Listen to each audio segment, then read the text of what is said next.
La peur du rejet est une force puissante qui peut pousser une personne à poursuivre l'autre avec une intensité presque frénétique. Cette crainte que son ego soit blessé par un rejet est souvent ce qui incite quelqu'un à chercher désespérément à renouer. Cela peut résonner en toi si tu te trouves dans une situation similaire, où cette énergie de rejet et ce besoin d'approbation deviennent dominants. Dans son livre sur la séduction, Robert mentionne qu'après avoir séduit quelqu'un, il est courant qu'il y ait une pause, une petite déception qui conduit souvent à une séparation. Cependant, il est étonnamment simple de raviver ces anciens sentiments. Ils ne disparaissent jamais complètement, restent latents et peuvent à tout moment être réveillés, prenant l'autre personne par surprise. Un exemple illustre bien cette dynamique. Une personne, après avoir accompli une tâche importante par une journée froide et pluvieuse, reçoit des messages de soutien et de gratitude de la part d'autres personnes. Ce soutien lui apporte une chaleur émotionnelle qui contraste avec les conditions climatiques difficiles. Et bien que sa situation soit compliquée, elle se sent réconfortée en sachant qu'elle n'est pas seule. Cela reflète la manière dont une reconnexion inattendue peut parfois apporter du réconfort et un sentiment d'appartenance. Aujourd'hui, l'objectif est de comprendre comment il est possible de raviver l'intérêt de quelqu'un qui semble s'éloigner. Si cette personne a déjà pris de la distance, il est possible de travailler à son retour en réveillant ces sentiments qui, bien que semblant endormis, sont toujours présents, attendant le bon moment pour ressurgir. Dans l'art de la séduction, on explique que la peur du rejet a le pouvoir d'altérer la dynamique entre les personnes en inversant les rôles dans une relation. Un psychanalyste autrichien, disciple de Freud, a mentionné que le rejet est une leçon dans l'art d'aimer. Cette idée a de nombreuses significations et conduit à la réflexion suivante. Lorsque quelqu'un nous accorde trop d'attention, nous finissons souvent par le prendre pour acquis, perdant ainsi l'intérêt et l'excitation initiale. L'acceptation constante peut devenir monotone, à tel point que ce qui nous excitait autrefois passe désormais inaperçu. Un exemple de cette dynamique peut être observé chez les enfants. Lorsqu'un enfant reçoit un nouveau jouet, toute son attention est absorbée par celui-ci. Cependant, si un autre enfant montre de l'intérêt pour l'un de ses anciens jouets, soudainement, ce vieux jouet reprend de la valeur. Ce principe s'applique également aux relations humaines. Lorsque tu commences à rejeter quelqu'un qui s'était habitué à ton attention constante, cette personne commence à remarquer le contraste et à valoriser ce qu'elle prenait autrefois pour acquis. Dans ce contexte, le livre offre deux réflexions importantes. La première dit que, si tu es facile à obtenir, tu ne peux pas avoir beaucoup de valeur, soulignant ainsi l'idée que ce qui est obtenu sans effort n'est pas apprécié. La deuxième réflexion est « on n'abandonne que ceux qui nous ennuient », ce qui renforce l'idée que l'ennui peut mener à l'indifférence et finalement à l'abandon. Pour mieux illustrer ce concept, imagine que tu as acquis quelque chose qui t'a coûté une somme considérable d'argent. Naturellement, tu fais tout ton possible pour en prendre soin, en t'assurant qu'il ne soit pas endommagé ou perdu, car tu sais ce qu'il t'a coûté de l'obtenir. En revanche, lorsque quelque chose est bon marché et facilement remplaçable, la préoccupation pour sa préservation diminue, car tu sais que tu peux en obtenir un autre rapidement. Cette même logique s'applique à ce que nous désirons profondément et pour lequel nous serions prêts à faire de grands sacrifices, voire à nous endetter pour l'obtenir. Si je mentionne cela, c'est pour que tu comprennes mieux le message que je veux te transmettre. Comme je l'ai déjà souligné, les personnes qui sont faciles à prédire ne suscitent ni curiosité ni intérêt, ce qui peut conduire à ce qu'elles soient ignorées. C'est un moment clé pour toi. Si cette personne s'éloigne, tu as une opportunité unique de changer complètement tes attitudes et tes réactions. Ne tombe pas dans le piège de réclamer plus d'attention ou de devenir quelqu'un de prévisible et ennuyeux. Tu dois t'assurer qu'on t'associe à des expériences agréables, qu'on te voit comme une source de plaisir et non comme quelqu'un qui apporte toujours des problèmes ou des conflits. Il est naturel que nous tombions parfois dans ces schémas de comportement. Et si cela t'est déjà arrivé, ne t'inquiète pas, tu peux renverser la situation. Ici, une stratégie très efficace mentionnée dans le livre entre en jeu, frustrer les attentes. Si l'autre personne est déjà habituée à tes réactions, à ce que tu agisses toujours de la même manière, tu deviens alors prévisible et par conséquent peu intéressant.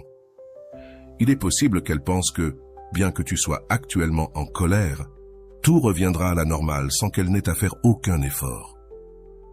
Dans ce cas, tu ne représentes plus un défi, et en ne constituant ni un défi ni une source de plaisir, il est facile qu'elle perde de l'intérêt.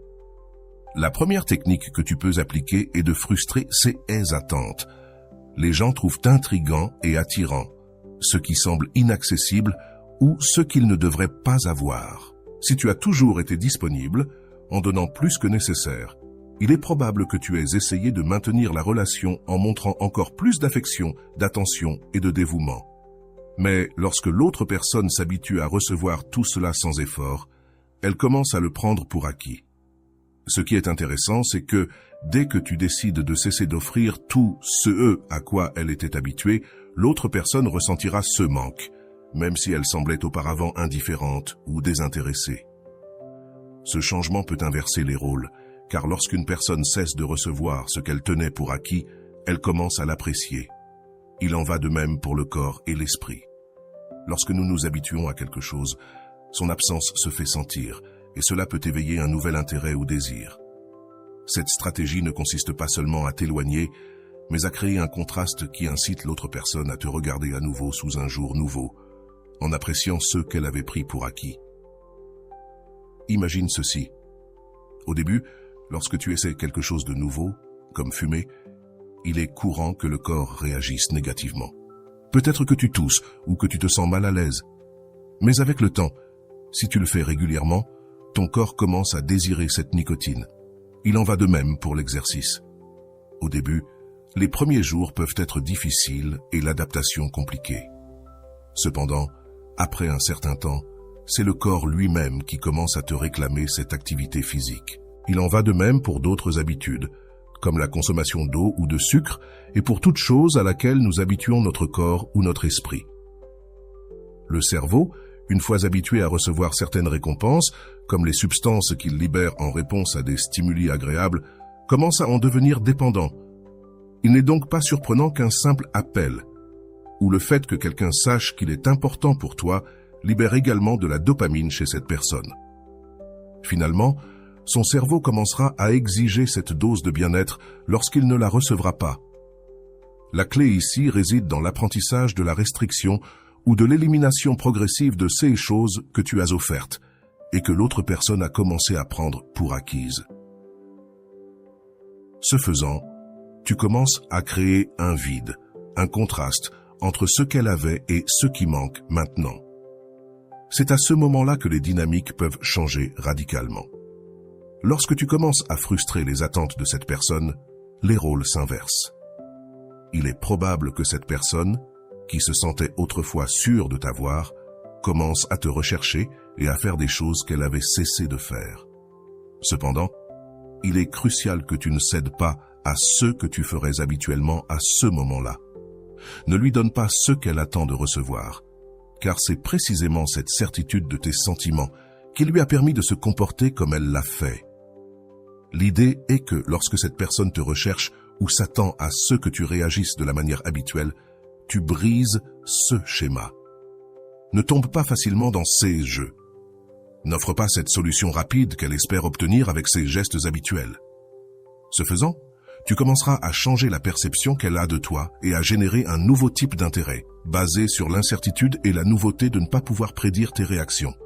Il est fondamental que, lorsque tu fais face à une situation prévisible, tu répondes de manière inattendue. Cette réaction doit être différente pour chaque personne, car il n'existe pas de formule unique qui fonctionne pour tout le monde. Plus tard, il serait possible d'explorer certains exemples. Mais l'essentiel est de comprendre qu'une autre technique puissante entre en jeu ici, générer cette peur du rejet. Cette peur du rejet, comme mentionné précédemment, a le pouvoir de changer complètement les dynamiques dans une relation. Si cette personne utilise souvent les mêmes méthodes pour obtenir ce qu'elle veut, il est crucial de lui faire comprendre que ces méthodes ne fonctionneront plus. Cependant, il ne s'agit pas d'être hostile ou indifférent, mais plutôt de changer la façon dont tu réagis, de sorte que l'autre personne ne puisse plus prédire ta réponse. Une manière efficace d'appliquer cette stratégie est de te retirer d'une manière qui suggère qu'un changement important s'est opéré en toi, que tu es désormais quelqu'un de différent, plus inatteignable. Ce changement en toi doit être subtil mais palpable, créant une sorte de mystère. Il ne s'agit pas d'être dramatique ni de couper tout contact d'un coup, mais de faire en sorte que l'autre personne perçoive qu'elle n'a plus le contrôle ou la certitude de tes réactions. Cela générera en elle un sentiment de malaise et de curiosité et réveillera cet instinct naturel de vouloir ce qui ne peut plus être obtenu facilement. Ce qui est intéressant dans cette dynamique, c'est que lorsque quelqu'un sent qu'il est en train de te perdre ou qu'il n'a plus la même influence sur toi, il commence à faire plus d'efforts. C'est alors qu'il commence à valoriser ce qu'il prenait auparavant pour acquis. Cet effort peut se manifester de plusieurs façons. L'autre personne peut commencer à montrer plus d'intérêt, à t'envoyer des messages ou à vouloir te voir davantage. Ce changement de comportement est un signe que l'inversion des rôles fonctionne. Ce n'est plus toi qui cherches, mais l'autre personne qui commence à te chercher.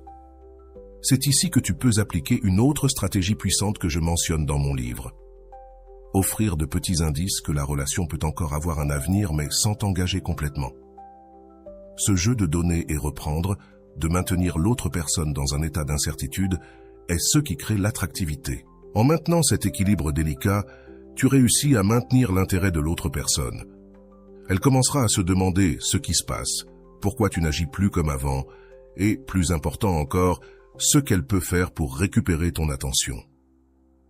C'est à ce moment que tu peux commencer à modeler la relation de manière plus favorable pour toi, en cessant d'être celui qui donne toujours, et en permettant à l'autre personne de faire aussi des efforts pour maintenir la connexion. Cependant, tu dois te rappeler que cette stratégie ne consiste pas à jouer avec les sentiments des autres, mais à restaurer un équilibre dans la relation. Si tu as donné trop sans rien recevoir en retour, il est naturel de vouloir récupérer ton pouvoir et ta dignité dans la dynamique. Ce processus doit être authentique et non simplement une manipulation passagère, car ce que tu cherches est une relation basée sur le respect mutuel et la réciprocité. Lorsque quelqu'un sent qu'il doit travailler pour te garder dans sa vie, il commence à te valoriser davantage. En revanche, lorsque tout lui est donné sans effort, il commence à perdre de l'intérêt. C'est une leçon fondamentale dans l'art de la séduction et dans les relations humaines en général. Maintenir une aura de mystère, d'indépendance et ne pas être toujours prévisible sont des éléments essentiels pour garder l'attraction et le respect dans toute relation. Tout au long de ce processus, il est important que tu te concentres également sur toi-même. Tu dois continuer à grandir, à travailler sur tes propres objectifs et à cultiver ton propre bien-être. Cela non seulement te rendra plus attractif, mais t'aidera également à garder une perspective équilibrée. Ne deviens pas quelqu'un qui dépend totalement de l'attention ou de l'affection d'une autre personne. Souviens-toi que ta valeur ne repose pas uniquement sur la perception des autres, mais sur la manière dont tu te perçois toi-même.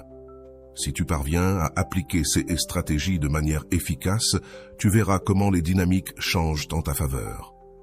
L'autre personne commencera à te remarquer à nouveau, à t'apprécier et à chercher des moyens de se reconnecter avec toi.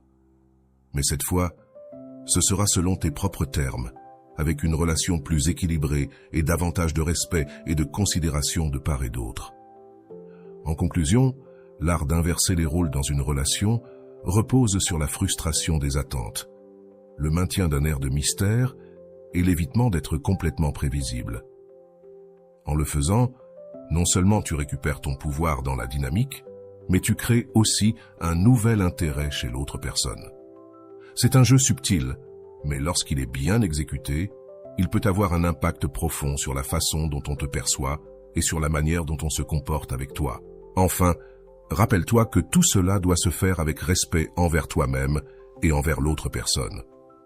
L'objectif n'est pas de manipuler ou de causer du tort, mais de trouver un équilibre sain dans la relation où les deux parties s'efforcent de maintenir l'intérêt et la connexion. En agissant ainsi, tu obtiendras une relation plus satisfaisante et durable.